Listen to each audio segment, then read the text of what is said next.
O povo pede um rei.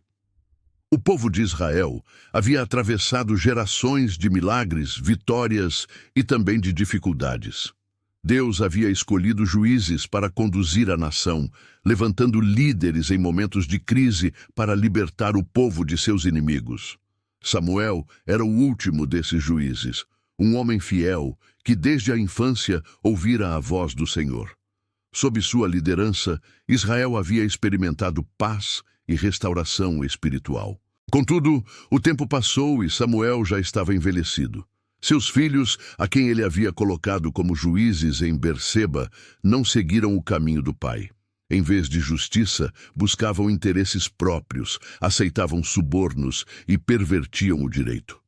O povo percebia a diferença entre a integridade de Samuel e a corrupção de seus filhos, e isso alimentava uma inquietação crescente. Reunidos, os anciãos de Israel decidiram ir até Samuel em Ramá. Eles carregavam no coração um desejo que vinha se formando há muito tempo, um desejo que, embora humano e aparentemente lógico, estava distante da vontade de Deus. Aproximaram-se de Samuel e, com palavras diretas, expuseram sua demanda: que ele estabelecesse sobre eles um rei, como todas as outras nações possuíam. Samuel ouviu com atenção, mas seu coração ficou pesado. Ele sabia que Israel já tinha um rei verdadeiro, o Senhor Todo-Poderoso, que os tirara do Egito, que os sustentara no deserto, que lhes dera a terra prometida. Pedir um rei humano era rejeitar a realeza divina. Ainda assim, Samuel levou o assunto diante do Senhor em oração, buscando sabedoria para responder. O Senhor falou a Samuel com clareza. Não era a ele que o povo estava rejeitando, mas sim a Deus. Desde o dia em que foram tirados do Egito até aquele momento, os israelitas repetidamente abandonaram o Senhor para seguir outros deuses. Agora pediam um rei, não porque precisassem de governo, mas porque desejavam ser como as outras nações ao redor. Deus, porém, ordenou a Samuel que atendesse ao pedido, mas antes deveria adverti-los solenemente sobre o preço de ter um rei. Samuel retornou ao povo e proclamou a advertência do Senhor. Com voz firme, descreveu como seria a realidade de um governo monárquico. O rei tomaria os filhos deles para servi-lo em seus exércitos, como cavaleiros, condutores de carros de guerra e oficiais. Ele exigiria jovens para lavrar seus campos, colher suas colheitas, forjar armas e preparar equipamentos. Samuel continuou, alertando que o rei também tomaria as filhas deles para trabalharem como perfumistas, cozinheiras e padeiras. Tomaria os melhores campos, vinhas e olivais, dando-os a seus servos. Exigiria o dízimo das colheitas e do gado, entregando aos seus oficiais e criados. O povo deixaria de ser livre e passaria a ser servo de um homem, sujeito às suas vontades e impostos. A advertência era clara. Samuel encerrou dizendo que no dia em que clamassem contra o rei que escolheram, o Senhor não os ouviria. Mas mesmo diante dessas palavras sérias, o povo permaneceu firme em sua decisão.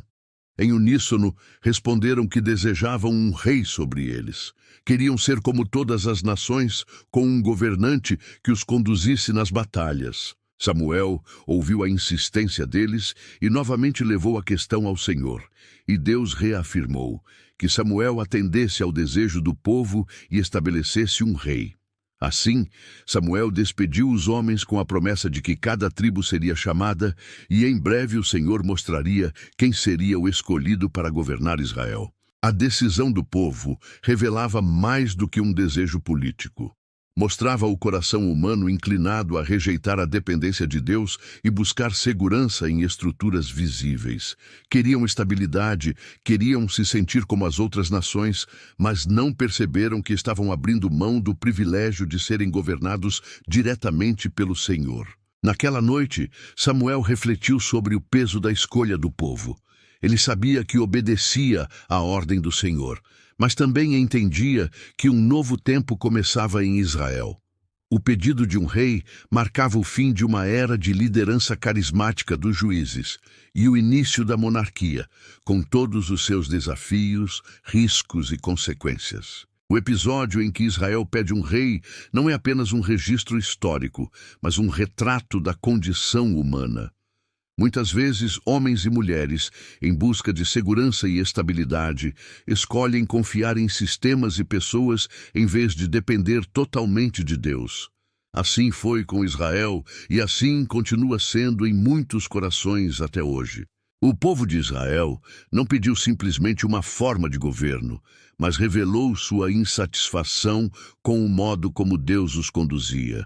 Não confiaram que o Senhor poderia levantar líderes conforme necessário, como havia feito tantas vezes no passado. Em vez disso, desejaram um rei permanente, visível, que representasse poder diante das nações vizinhas. Ainda que Samuel tivesse alertado com tanta clareza, o povo não retrocedeu. A decisão foi tomada, e Deus, em sua soberania, permitiu que seguissem seu desejo. Mas essa permissão não anulava a verdade de que o pedido era uma rejeição direta ao governo divino. Israel queria se igualar às nações, quando, na verdade, havia sido chamado para ser diferente, santo e separado para o Senhor. Mais tarde, o povo teria a experiência concreta das advertências de Samuel. Os reis trariam glórias, mas também dores, vitórias, mas também derrotas. Alguns governariam com justiça, mas outros conduziriam Israel ao pecado e à ruína. Tudo começou com aquele pedido ousado em Ramá, quando Israel preferiu um trono humano ao reinado invisível do Deus eterno. A narrativa mostra que nem sempre aquilo que pedimos é o que realmente precisamos. Deus, em sua paciência, muitas vezes permite que colhamos os frutos de nossas escolhas, não por indiferença, mas para ensinar-nos lições profundas. Assim aconteceu com Israel, que desejou um rei, e Deus lhes deu um, mas não sem antes deixá-los conscientes das consequências. Samuel, mesmo contrariado, continuou fiel ao Senhor. Não permitiu que a rejeição pessoal o afastasse de sua missão. Ele compreendeu que o centro da questão não era sobre ele, mas sobre Deus.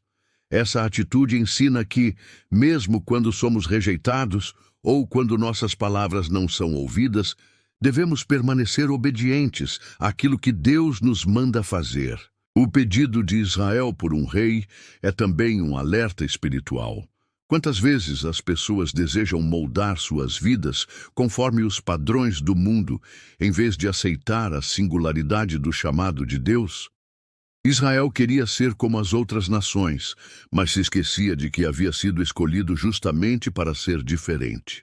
Com o tempo, o Senhor mostraria que, mesmo diante da desobediência humana, seus planos não seriam frustrados. Da linhagem dos reis de Israel, ele levantaria um descendente, o Messias prometido, que seria rei eterno, justo e perfeito.